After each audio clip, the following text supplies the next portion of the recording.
કાંતિ અમૃતિયા અને ગોપાલ ઇટાલિયા હળવી શૈલીમાં મળ્યા। સચિવાલય ખાતે તેમની મુલાકાતનો વિડીયો વાયરલ થયો। મુલાકાત અંગે કાંતિ અમૃતિયાની TV13 સાથે ખાસ વાતચીત। ઇટાલિયા મને સચિવાલય ખાતે મળેલા। આ તો રાજકારણ છે, બધું ચાલે તેવું કાંતિ અમૃતિયાનું નિવેદન। આપ એક સીટમાં સામાન્ય નાગરિકને થપ્પડ કેમ મારે છે, આ પ્રશ્ન મેં ગોપાલ ઇટાલિયાને કરેલો તેવું તેમનું કહેવું છે।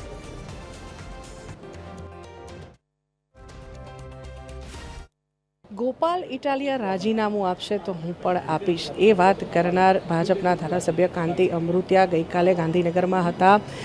ગોપાલ ઇટાલિયા પણ ગાંધીનગરમાં હતા, મુખ્યમંત્રીને મળવા આવ્યા હતા। પણ એ મુલાકાત બાદ જ્યારે સચિવાલયના પ્રાંગણમાં કાંતિ અમૃતિયા અને ગોપાલ ઇટાલિયા હળવી શૈલીમાં એકબીજા સાથે વાતચીત કરી અને એના વિડીયો પણ સોશિયલ મીડિયા પર ફરી રહ્યા છે, ત્યારે આ સંદર્ભે વાતચીત કરવા માટે કાંતિ અમૃતિયા આપણી સાથે છે। કાંતિભાઈ, ગઈકાલે આપ હળવી શૈલીમાં ગોપાલભાઈને મળ્યા, શું કહેશો? તમારી બાજુમાં બેઠા બેઠા સાંભળતા હતા, ઉભા ઉભા બધું સાંભળ્યું તમે।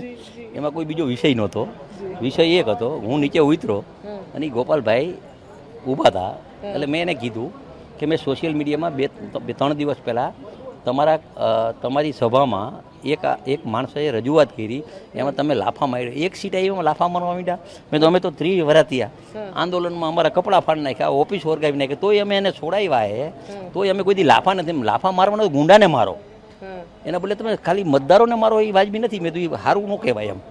શું જવાબ હતો ગોપાલભાઈ? દાંત કાઢતા હતા, પછી મને દાંત આવ્યા। એટલે હાસ્ય આ જ વાત ઉપર હતું કે બીજું કંઈ પણ હતું? તમે બોલો કંઈક, તમે બાજુમાં ઊભા હતા।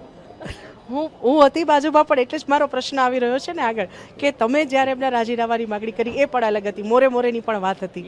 હવે શું કહેશો? એ હજી રાજીનામાનું બાકી છે, હું બોલ્યો ગમે ત્યાં આવે તે દેવાનું, એમાં દેવાનું, ગમે ત્યાં દેવાનું, બોલ્યા પછી ફરાય નહીં ને। વિધાનસભામાં શપથ લઈ કે હું સાચું બોલીશ, મારે સાચું જ બોલવું ને MLA તરીકે। કાલે એવું બન્યું, પ્રથમ વખત ગોપાલ ઇટાલિયા સચિવાલય ખાતે આવ્યા, ગાંધીનગરમાં આવ્યા, મુખ્યમંત્રીને રજૂઆત કરી તેમના મત વિસ્તાર સંદર્ભમાં। આના સંદર્ભે કોઈ વાતચીત થઈ તમારે? ના, એ કાંઈ વાત નહીં, એ સ્વતંત્ર એને ધારાસભ્ય તરીકે રજૂઆત કરવાનો હક હોય છે। એટલે કાલે ટૂંકામાં હળવી શૈલીમાં ખાલી મોરે અને બધી રાજકારણમાં કંઈક હરવું થાય ને કંઈક ભારે થાય, આમાં કંઈ નક્કી ન હોય, સમયનું કામ કરે। તો આ હતા કાંતિ અમૃતિયા, જેમનું કહેવું છે કે રાજકારણમાં ગમે ત્યારે ભારે અને હળવું થાય, આમાં કાંઈ નક્કી ના હોય। પણ મહત્વપૂર્ણ એ છે કે કાંતિ અમૃતિયા અને ગોપાલ ઇટાલિયા એક સાથે હળવી શૈલીમાં મળ્યા, એકબીજા સાથે વાતચીત કરી, હળવી પળો માણી। પણ અંતે તો જે કહી શકાય કે રાજકારણી છે એટલે રાજકીય મુદ્દા પર આવીને જ વાત અટકશે, અને તેમણે એ જ વાત કરી કે રાજીનામાની મારી માગણી પર તો હું હજુ પણ અડગ જ છું। કેમેરામેન રાહુલ જાદવ સાથે સોનલ અડકર, TV13 ગાંધીનગર।